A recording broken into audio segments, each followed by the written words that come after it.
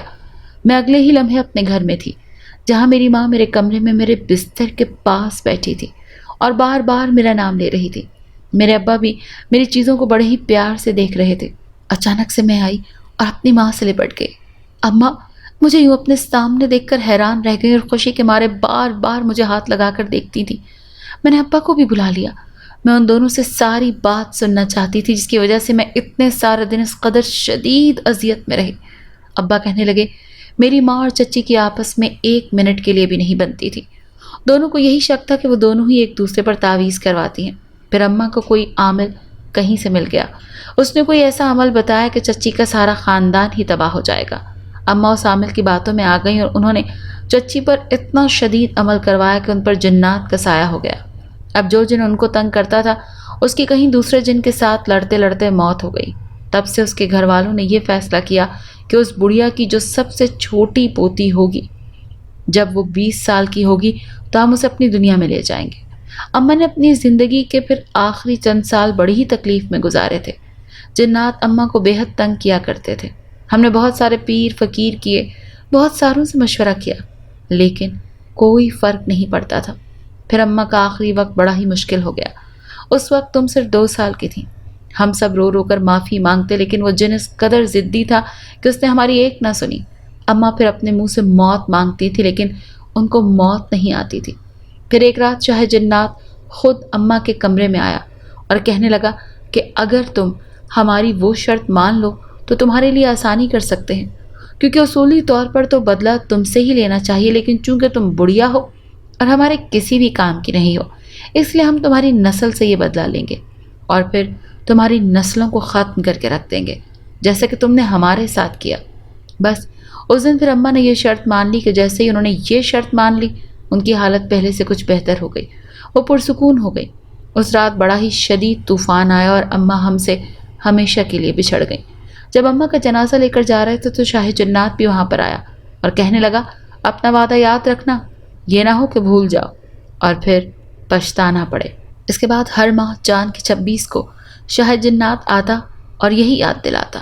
بس ہم نے اسی لیے تمہاری سالگرہ اتنی دھوم دھام سے کی، کیونکہ ہم جانتے تھے کہ یہ تمہاری آخری سالگرہ ہے۔ میری بچی، تم واپس آ گئی۔ تمہاری ماں نے کل رات تمہیں خواب میں دیکھا تھا کہ تم گھر واپس آ گئی ہو۔ یقیناً یہ قرآن کا ہی معجزہ ہے جو وہ تمہیں زندہ سلامت واپس لے آیا۔ میں نے شکرانے کی نوافل ادا کی اور وعدہ کیا کہ آئندہ آخری سانس تک نماز کبھی ترک نہیں کروں گی۔ اگر آپ کو یہ کہانی اچھی لگی ہے تو اسے لائک کیجیے اور ہمارے چینل کہانی محل کو سبسکرائب کیجیے۔ اور ہاں، اگر آپ کے کسی دوست، رشتہ دار یا بہن کے ساتھ خدا نخواستہ اس طرح کا کوئی بھی واقعہ پیش آیا ہے تو ہمیں کامنٹ سیکشن میں اس کے بارے میں ضرور بتائیے۔